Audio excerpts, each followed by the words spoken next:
सोनामुखी, हरड़, मुलेठी जैसी अनेक जड़ी बूटियां और हजारों वर्षों का प्राचीन आयुर्वेदिक ज्ञान इस एक बोतल में समाया हुआ है। कायम टैबलेट, आपकी खुशियों का साथी।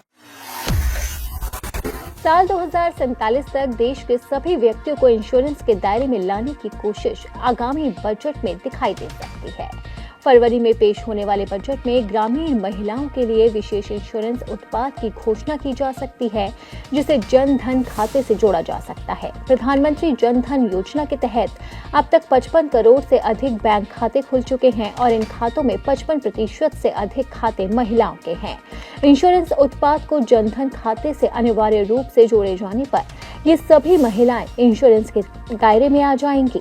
सरकार जन सुरक्षा स्कीम को जन धन खाते से जोड़ सकती है। बजट में सरकार इंश्योरेंस को सस्ता बनाने के लिए भी उपाय कर सकती है। हाल ही में आरबीआई ने इंश्योरेंस प्रीमियम की लागत अधिक होने पर चिंता जाहिर करते हुए कहा कि इंश्योरेंस सेक्टर में डिजिटल व्यवस्था लाने का लाभ ग्राहकों को नहीं मिला। इंश्योरेंस की खरीदारी पहले की तरह ही महंगी है। सितंबर में सरकार ने हेल्थ और लाइफ इंश्योरेंस की खरीदारी पर लगने वाले जीएसटी को खत्म कर दिया था। फिर भी एजेंट के कमीशन अधिक होने से इंश्योरेंस की लागत अधिक बताई जा रही है।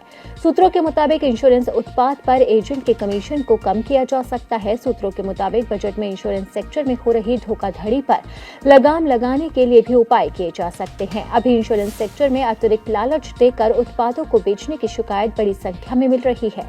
इन पर लगाम लगाने के लिए मजबूत तंत्र बनाने की घोषणा की जा सकती है या फिर नियामक प्राधिकरण को कहा जा सकता है।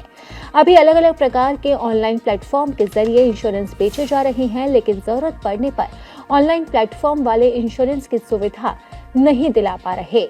इफ्को टोक्यो जनरल इंश्योरेंस के प्रबंधन निदेशक और सीईओ सुब्रता ने बताया है कि बजट में सरकार किसानों के फसल और जलवायु जोखिम बीमा फ्रेमवर्क को सुदृढ़ करने के लिए इनके मद में अधिक राशि का आवंटन कर सकती है। बाढ़, लू और चक्रवात जैसे जलवायु जोखिम के लिए कवरेज बढ़ाने से किसानों को आवश्यक सुरक्षा मिलेगी।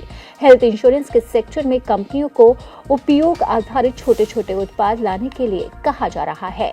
पॉलिसी बाजार के मुताबिक ग्राहक अब उपयोग आधारित उत्पादों की खरीदारी पर फोकस कर रहे हैं। तभी साल 2025 में मैटरनिटी कवर खरीदने वाले ग्राहकों की संख्या साल 2024 के मुकाबले 150% तक की बढ़ोतरी हुई है। टीयर 2 और टीयर 3 शहरों में हेल्थ इंश्योरेंस की मांग में 55% तक का इजाफा देखा गया है।